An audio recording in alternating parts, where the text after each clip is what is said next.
So now we get to part 2 of RSA to group theory, where I explain group theory starting from the RSA algorithm to give a motivation for why it's important. Anyway, uh, I picked up essentially where we left off. We still have all our variables sitting over here with everything. So let's start getting into what's actually going on here. And in order to get into what's going on here, I'm going to have to take a pretty big digression and start in a place that seems a little mysterious.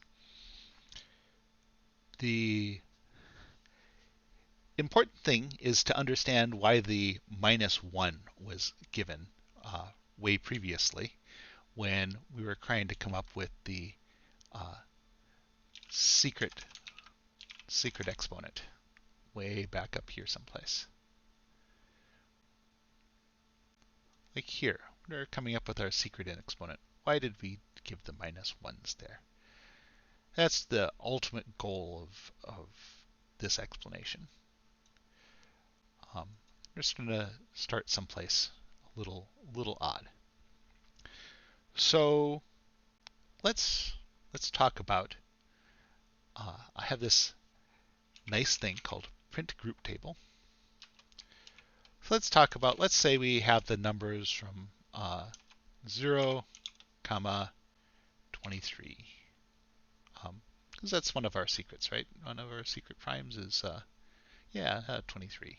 Let's see if this is small enough to be. If it isn't, it's not no big deal. And then we'll here needs a lambda, which I hope you know what a lambda is. This is assumes some knowledge of Python. Okay, so there we go. Let's see if it's small enough. Oh, that's good. Yay! Not quite small enough. So there we go. It all fits on the screen now. So, this is the addition table, essentially, for addition. Now, that's all nice. I mean, we all know what an addition table looks like. But let's make this a little more interesting.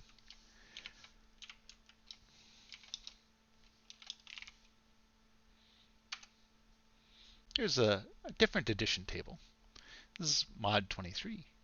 Notice some interesting facts here. It's like, this is our x and y, and then x plus y, so on and so forth. Notice that each number is represented in every row. Right? You get all the numbers from 0 through 22 here. You get all the numbers from 0 through 22 here. And so on and so forth, all the way down. And it all, it shifts over by 1 each time, which is kind of what you'd expect once you understand how the mod operator works. And the other interesting feature is we have this line right here, with all the 21s. And if we flip things, actually, this is the wrong line. We want this line, 0, 1, 3, 5. If we flip things around this line, we get, 8, 8, 9, 9, 9, 9. If we flip things around this line, it's symmetric, right? 19, 19, 20, 20, so on and so forth, 17. It's symmetric around this diagonal here. So that's another interesting feature. So we can see this for 23, and it's still a little too large for our purposes. We're gonna try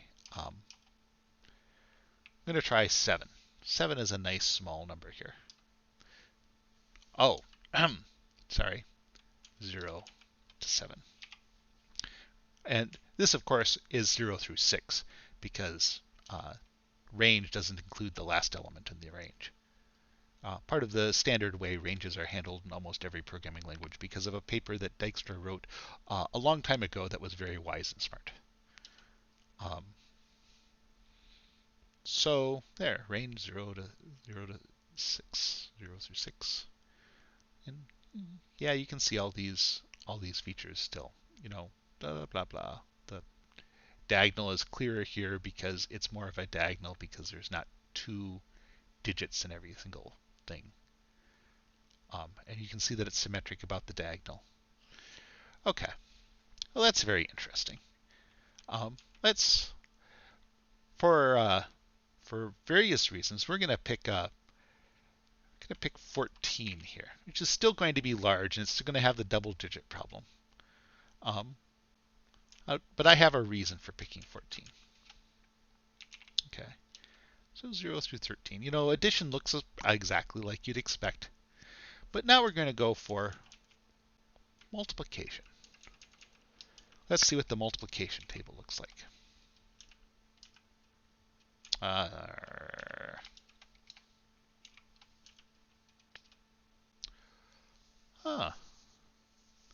So the multiplication table is interesting. First of all, 0 is essentially useless. 0 times anything is itself. So let's just redo this without the 0. Let's start from 1. So the size of our table for multiplication is 1 smaller because, 0 is useless. So then, 1, we get all the numbers, blah. 2, well, 2, 4, 6, 8, 10, 12. 0, 2, 4, 6, 8, 10, 12. Don't get all the numbers here. We only get the even ones. But for 3, 3, 6, 9, 12, 1, 4, 7, 10, 13, 2, we get all the numbers again. And for 4, we only get the even ones again. For 5,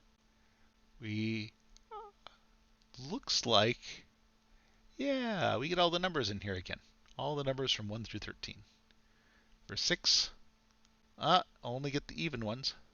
For 7, I only get 2. We only get 0 and 7 in here. And so on and so forth. For 8, only the even ones. For 9. So it looks like for the even numbers, we're only getting all the even ones, but for almost everything else except for 7, we're getting everything. That's a very interesting result. Why is that the case? Let's try something smaller here. Let's try 6. Again, we're going to start at 1 because 0 is useless. Let's use 6. Yeah. Again, 1 is expected. Almost useless, but you're not getting zeros, and so there's something. Here, only evens. 0 and 3. For 4, only evens. For 5, we're getting all the numbers again. So for 1 and 5 are the only two numbers for which we get all the numbers. Notice how for 5 it's all backwards. Like 5 times 1 is 5, clearly, but 5 times 2 is 10. But mod 6, mod 6, 6 mod, or 10 mod 6 is 4. And then 5 times 3 is 15. Mod 6, well, it would be 3. And so it's all correct, but you're getting the numbers backwards, and that's kind of an interesting thing. It's almost like you're multiplying by -1. Oh, okay. Let's try 7 here. You notice I've been studiously avoiding doing this with a prime number. Well, get all the numbers here. Evens, odds, get all the numbers there. Oh, all the numbers there, odds, or even, yeah, it's kind of switches around in a funny way, but we get all the numbers still. And so this one, for all the numbers, we get it. Well, that's kind of weird. Why is it for all of the numbers? Let's try one like 9.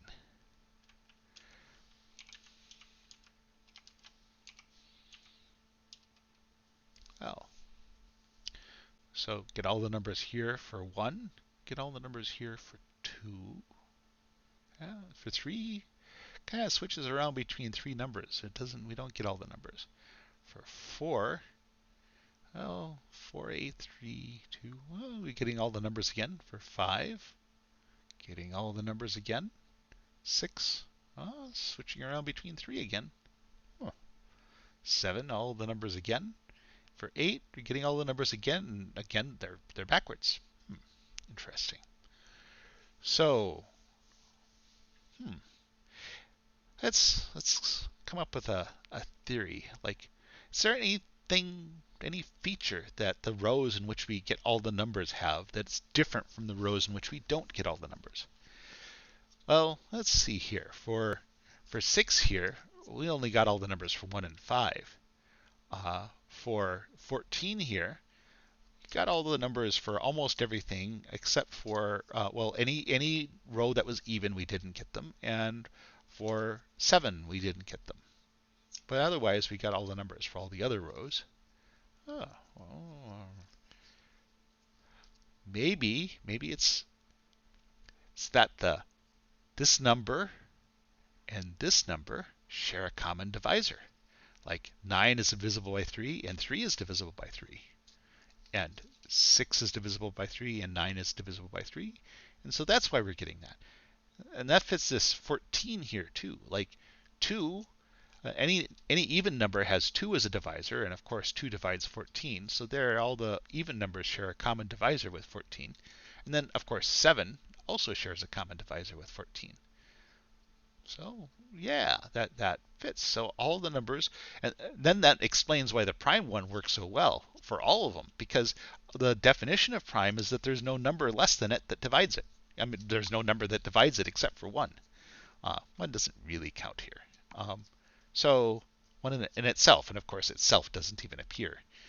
So all of the numbers, none of the numbers share a common divisor with 1 or with 7. So they all work. Okay, that makes sense. So this multiplication table comes up with a unique set of numbers for every row whenever you have a prime.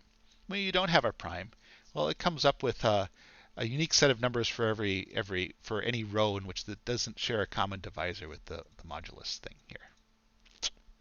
That's interesting. So why is that of interest? So you remember how I was doing this mult inverse thing here, right? So let's try mult inverse of 6, 9, right? We get an error. They are not relatively prime. So apparently this mult inverse function only works for relatively prime functions. Well, why would that be? Right? So what's the definition of mult inverse here? So help mult inverse. Well, this is interesting. It prints a number a star n mod b equals 1. Well, that isn't very helpful. Why is it called mult inverse when it's basically about mult 1? What's going on here? Well, okay. So what mult inverse stands for is it stands for multiplicative inverse. I'm going to show you an interesting property for this function. Let's try getting the multiplicative inverse of something like 5, 9, because it complained about not relatively prime, but 5 and 9 are relatively prime. They share no common factors. So what's going on here? Let's try this. Let's see if we actually get a multiplicative inverse for 5. Oh, we do. Okay. Well, let's try something here. So we already know 2 times 5% 9. It's going to be 1, because that's what mult inverse promises. Well, let's try this. 5 times 8. Oh, we'll pick something different. 5 times 6 percent 9, right? And just to make sure, do it that way. So that's 3. Okay. So 3 times 2, and we can percent 9 that, but we're going to get 6, right? And 6% 9 is 6. So we got back our original number. Like we basically did 5 times 6% 9 times 2% 9, and we get 6 out again. Let's try this with like 2. Of course, we get 2. Let's try it with 7. We get 7. 8. We get 8. Well, that's very interesting. So it looks like this multiplicative inverse thing is something that kind of does multiplication. So if we're doing the multiplicative inverse of 5, it's like, what can we multiply by in order to undo a multiplication by 5?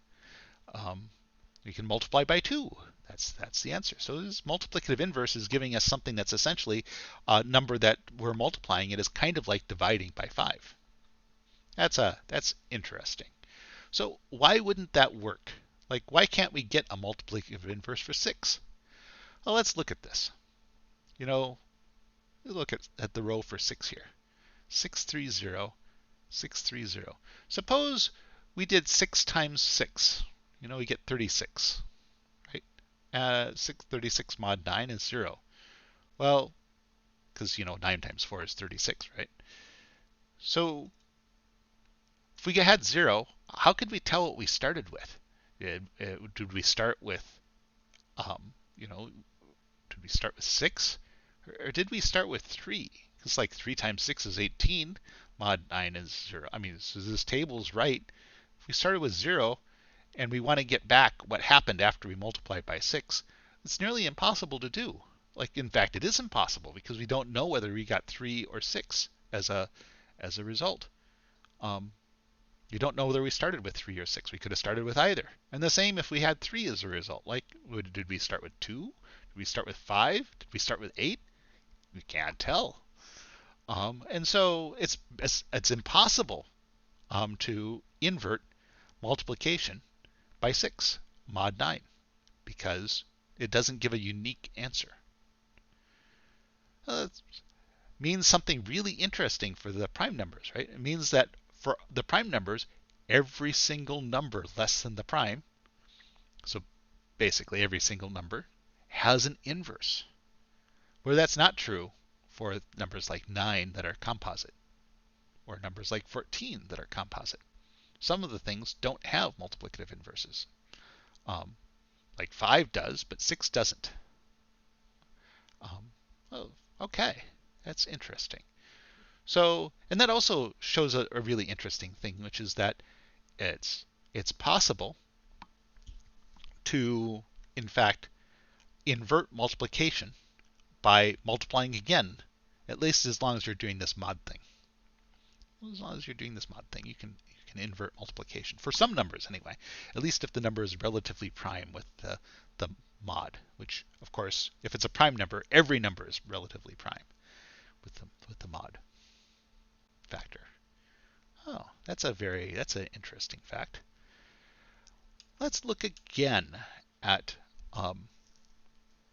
this. So we have this table here for 14, right? And we know that no odd number is in it, and we know that that no. Let's see. So we're going to print group table. Then we're going to do something funny here. We're going to do 1, 3, 5, can't have 7, can't have 8, 9, 11, 13.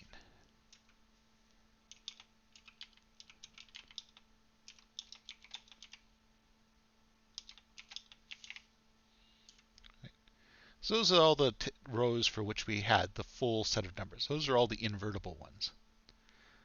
What happens if we do this? Oh, I forgot a parenthesis. Did I forget? I did not forget a parenthesis. Oh, I forgot a colon. That's right. And then I have to put x comma y there. Yes, that's right. I remember the syntax for lambda. So we started with this group, right? 1, 3, 5, 7, 9, 11, 13. 1, 3, 1, 3, 5. Of course, for 1, we get a 1, 3, 5, 9, 11, 13. 1, 3. So when we take one of the ones from this group of numbers that are relatively prime to 14 and multiply it by another one that's relatively prime to 14, we get a result that's relatively prime. So this is kind of a closed set, right?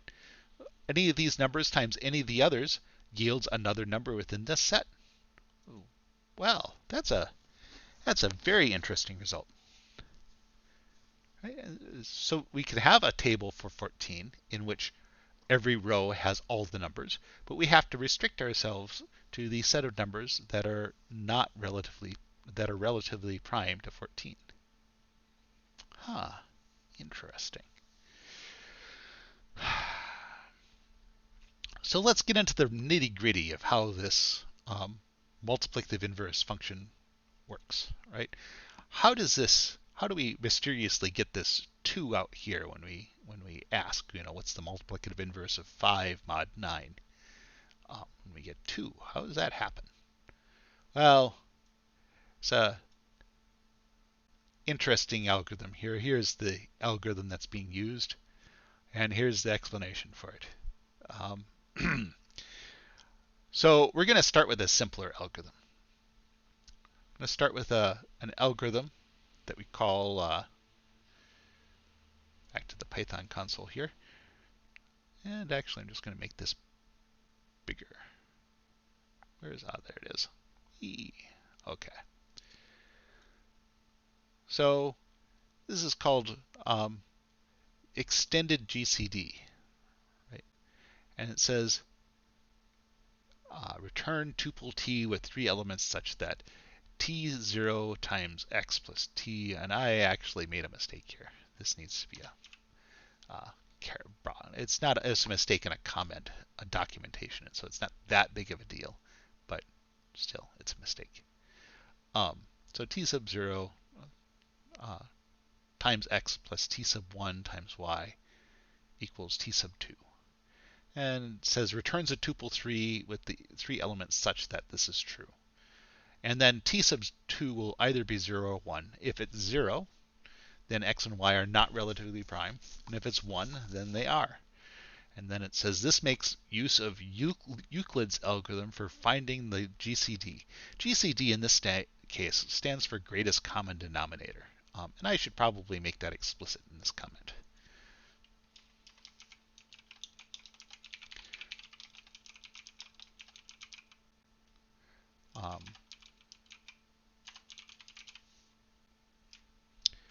And I can't spell today. Probably because I'm trying to make a video. My brain is trying to sabotage me. So, yes. So I don't know how many of you are familiar with Euclid's algorithm.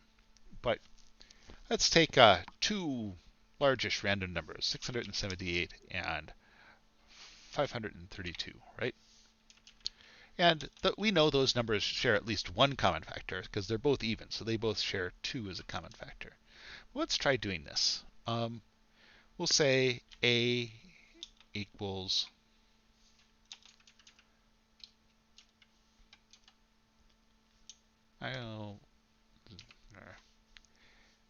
A equals, and then we had 532 here, so A comma B, simultaneous assignment in Python. Ooh. Okay. So now we'll say R equals A percent B. Right? So we get R. R is 146. So then we do A equals B, B equals R, and we'll try this again.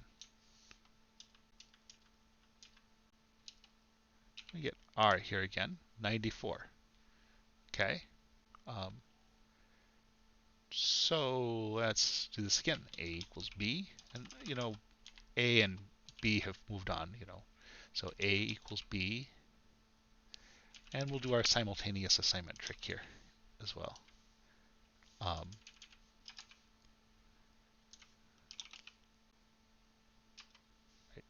just to make it shorter. Okay. So then we'll try this again. We get 52.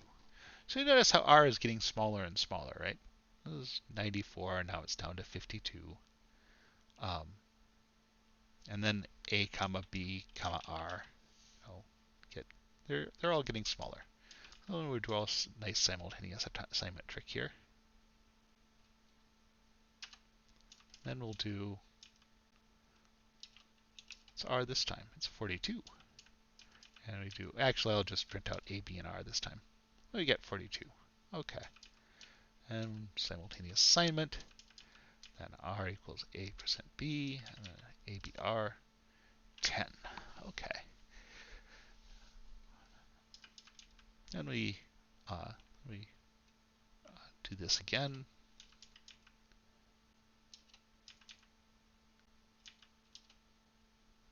And then we can predict how this last step is going to go. R is going to be 0. So now we know that 2 is in fact their only common divisor. And that's what Euclid's algorithm is for. It's for finding the greatest common divisor of two things. So let's pick an example that's a little more interesting. So we have 5 times 7 times 23, and then 5 times 7 times 11, right? So 385 and 85 clearly share a common divisor. They share a common divisor of 35, but it's not really obvious from looking at them that that's the case. So A comma B equals 805 comma 385. Right? And we'll go back up here and do this R thing again. And then we'll just print them all out.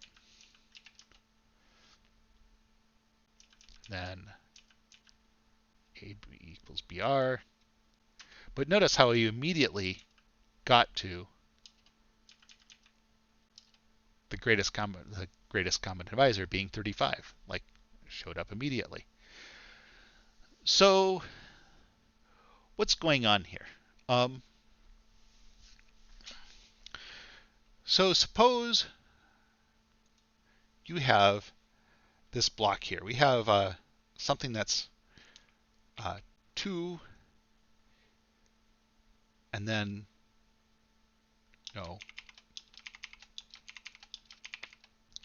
like we have 5 blocks of 2, so that's 10. I'm doing this as hashes, and so they show up as comments. And then we have, right, we have that. So then we get the remainder, right? And so the remainder is just this. Notice how the remainder still has these little blocks of 2 in it, right? And so then we get the first one,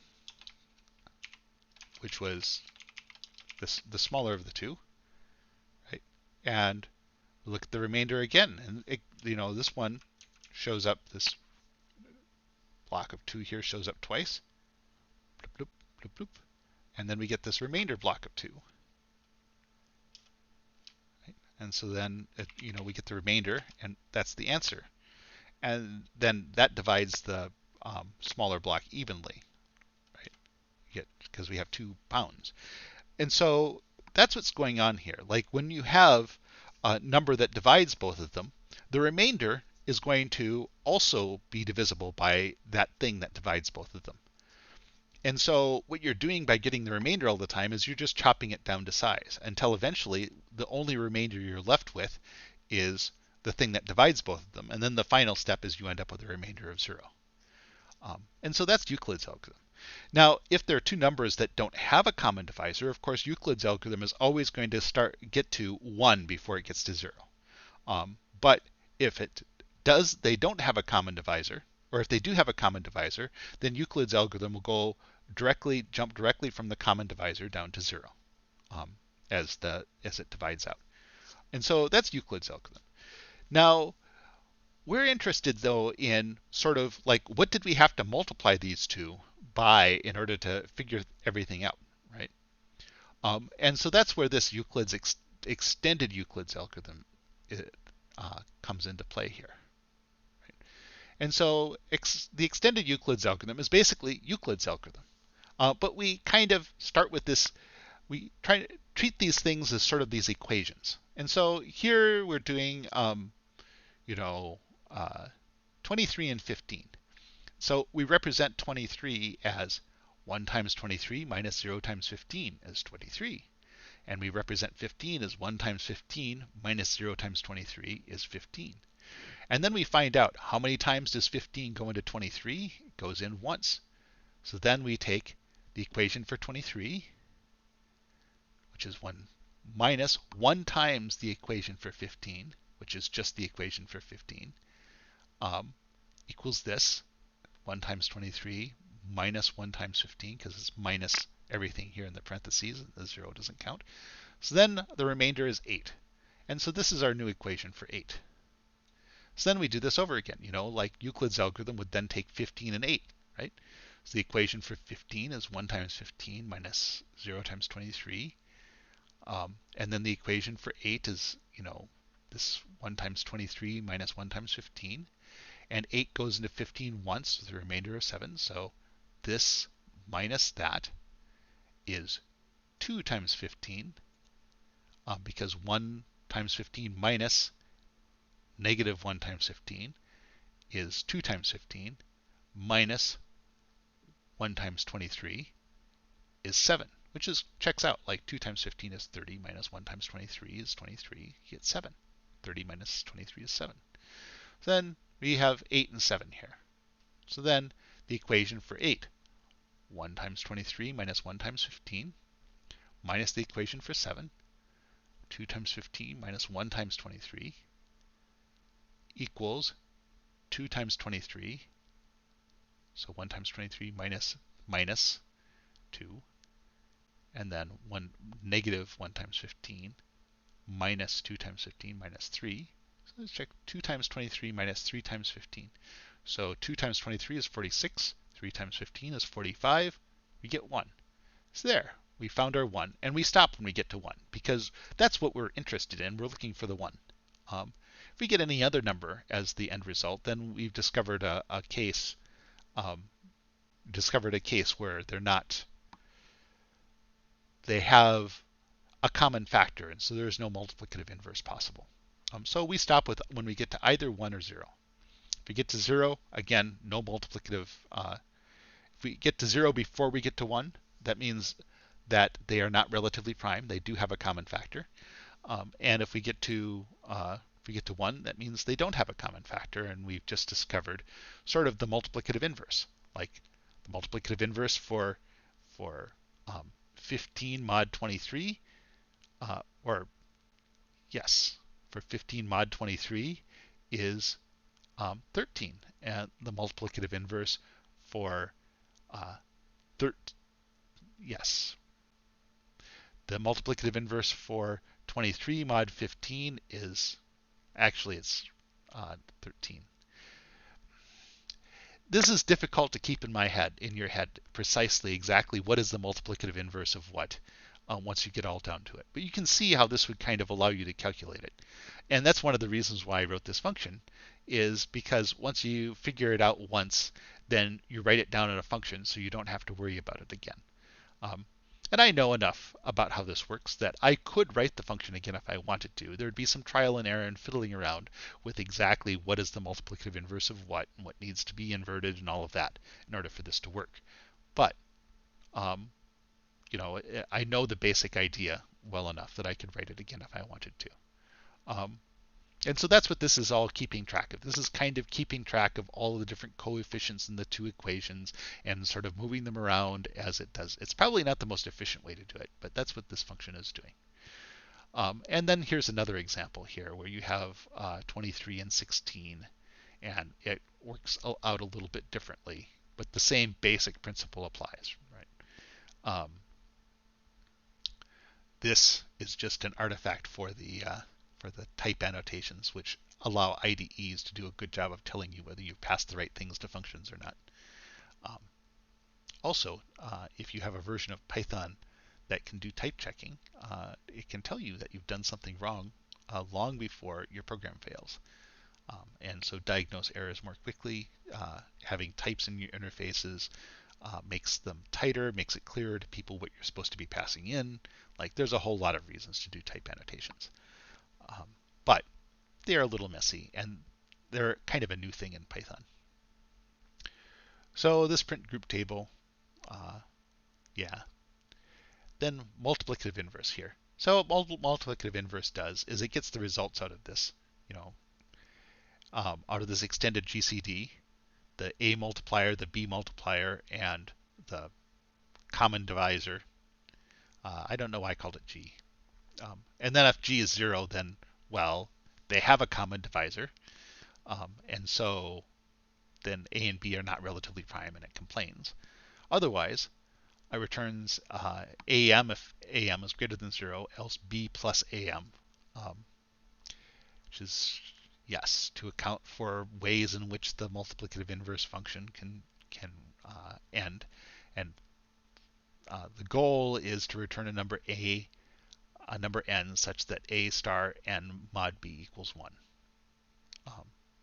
So yes. So that's what the multiplicative inverse is. And the goal, again, is just to find the number that you can multiply by in a mod field to get your answer, to get the original number back. So that's that. Now,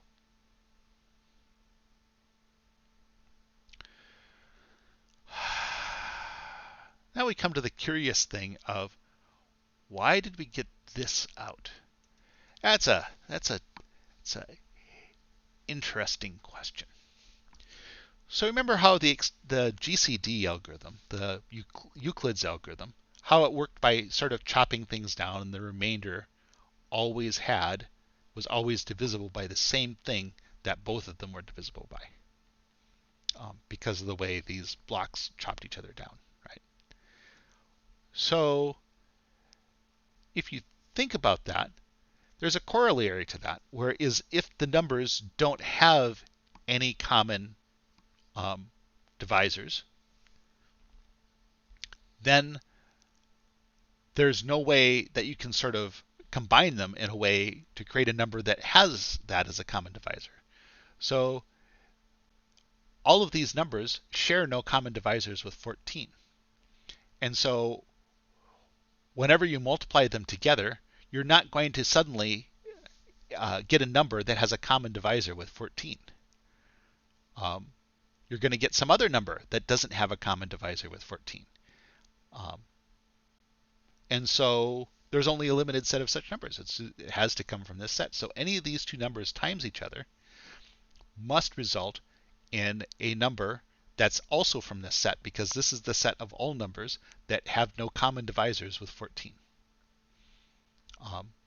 And then the only way to get a common divisor in is to, in fact, multiply it in. And so if you did like 2 times one of these numbers, then you would get some other number that had a common divisor with 14. And in fact, you can kind of see that in operation when you look at the group table for 14. Let's print group table again. Group table range 1, 14. Lambda. I could up arrow and get it all back, but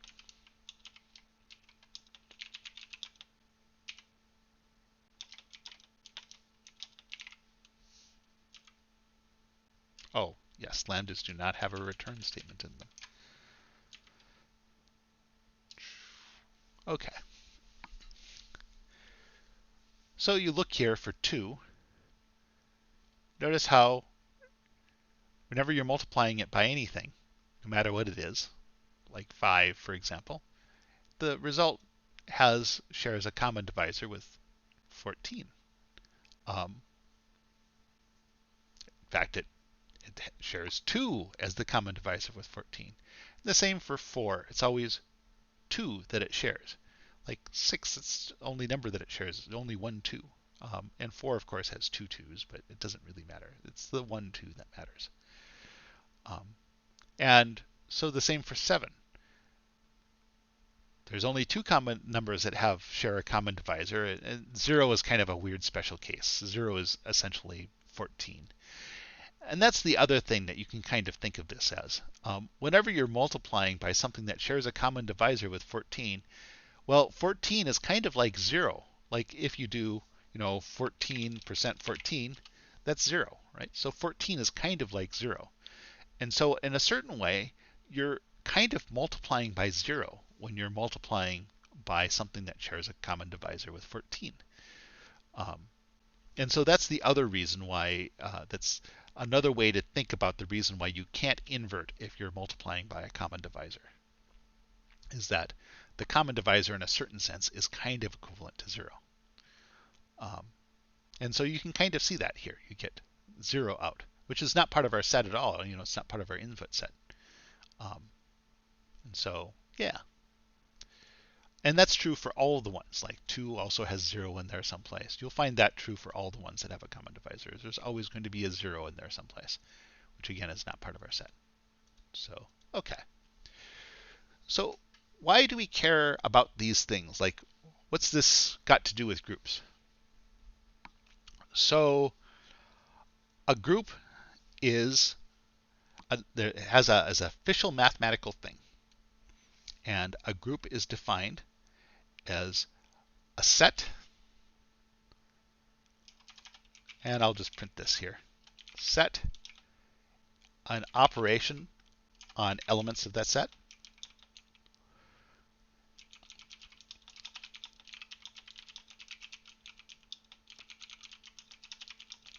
so, and it's a binary operation, right? Like plus. Plus takes 2 things. And then the last requirement, well, actually there's 4 requirements. The operation must be such that x op y op b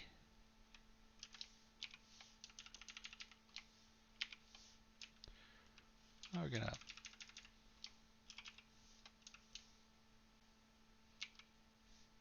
that isn't gonna work.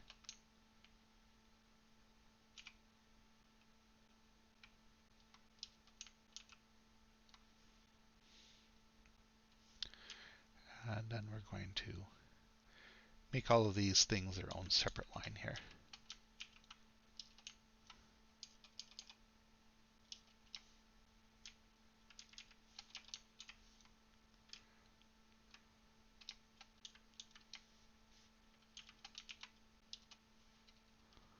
Oh, it wants to indent everything. I'm going to just indent everything instead.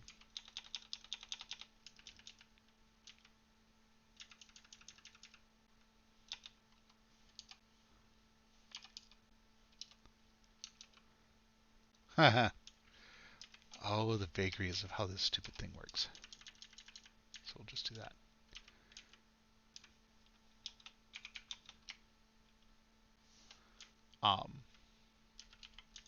We'll call this A, B, C equals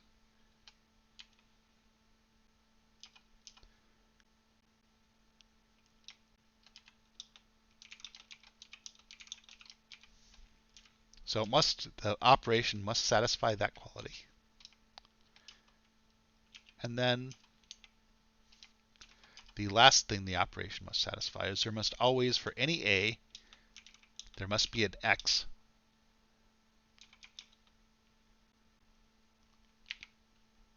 one, that's not the right.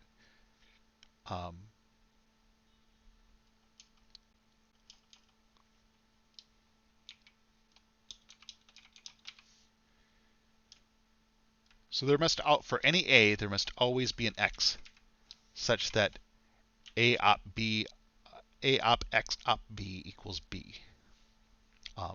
So there must be something that produces what's called the identity element.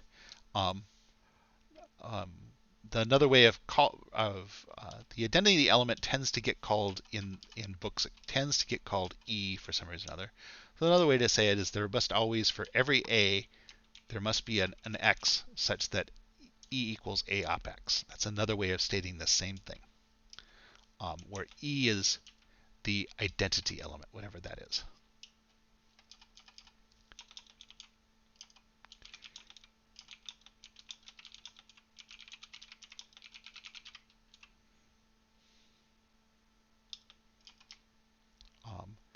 And the identity element is defined as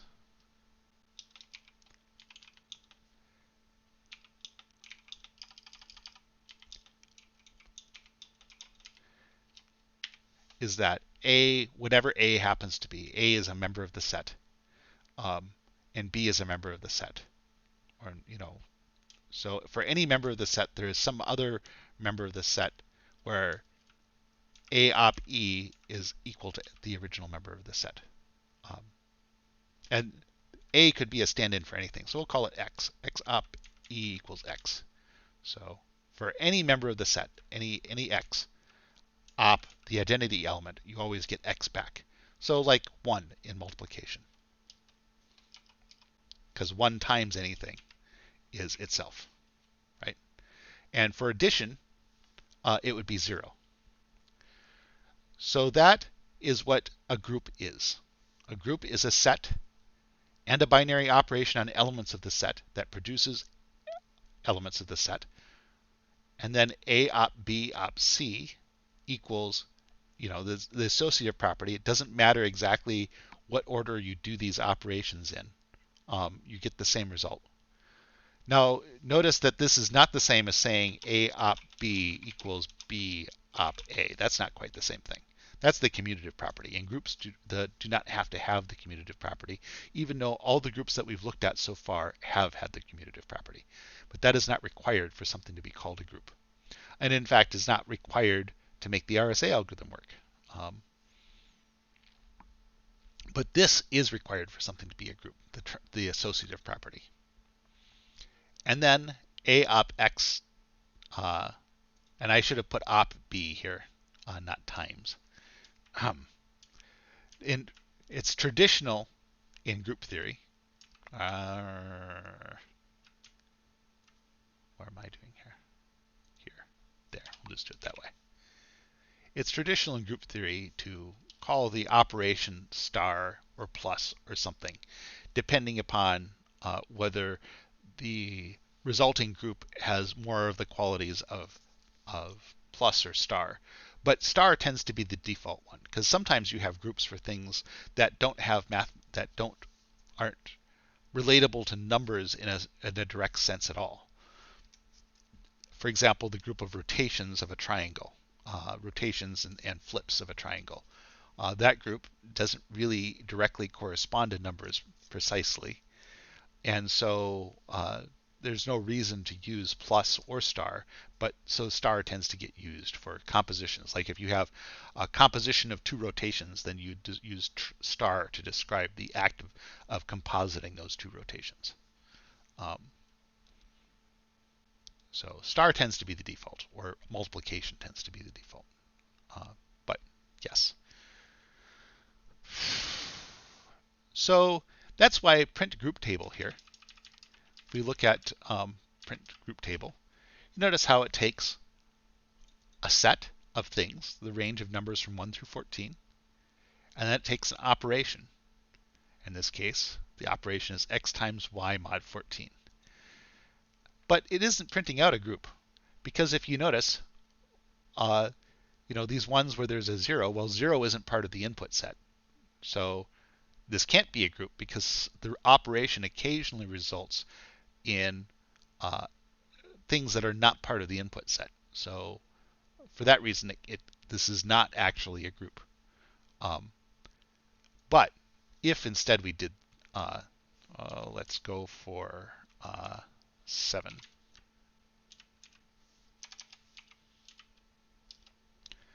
But this clearly is a group. And of course, if we did range 0 through 14, and we did plus here, we have to put a parenthesis around it if it's plus.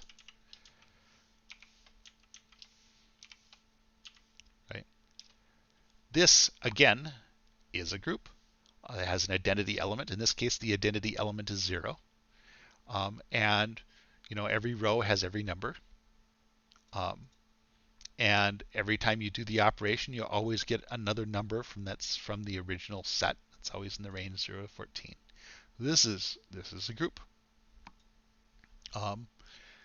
And again, this one is also a group. But interestingly, for addition, this is a group.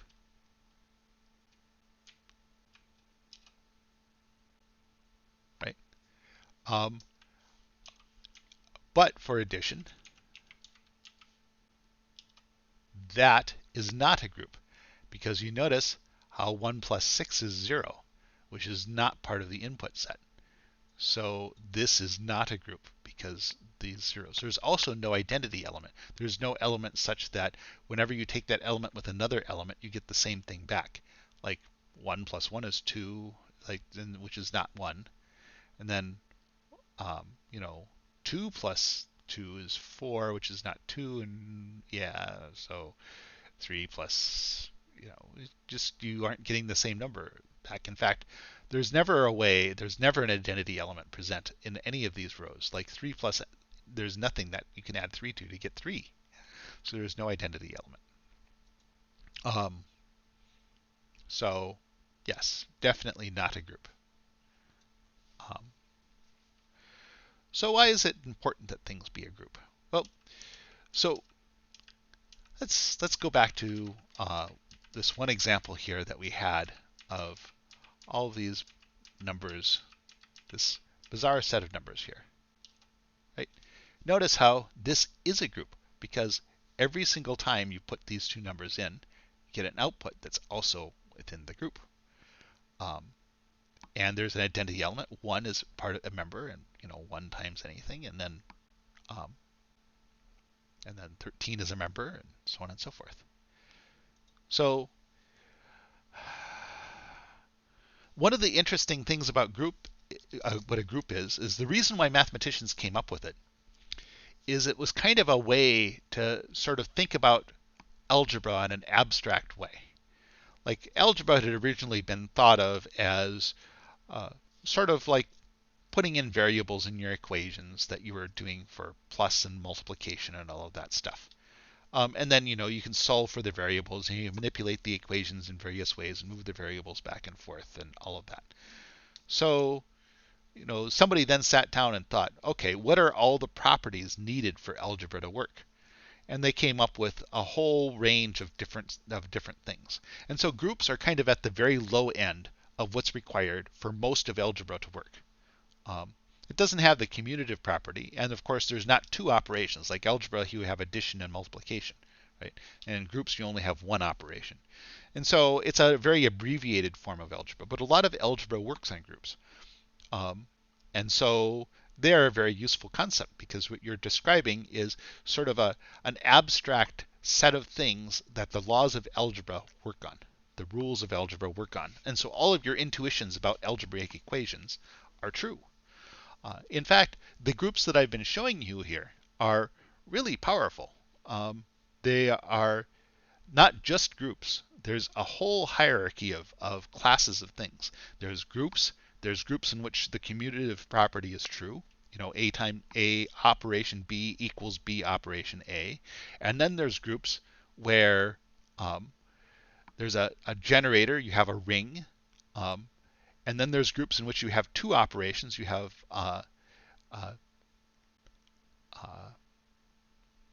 both a plus and a star. But if that's true, both plus and star can't have the same identity. And in fact, there's always going to be a member of the set that's a member of the set for the plus operation, but not a member of the set for the multiply operation. There's always going to be a zero equivalent. And when you have something like that, you have something really powerful called a field. And essentially, all of algebra works on fields. So if you have a field, any algebraic equation that's true for like regular old integers or even real numbers turns out to be true for the field as well. So fields are incredibly powerful. And in fact, the groups that we've been working with here are fields. Means all of algebra actually works on them. That's the reason why mathematicians came up with the concept. But for the RSA algorithm and for Diffie-Hellman, all that's really important is that, in fact, they be groups. They don't even need to be commutative groups. They just need to be groups. That ends today's lesson.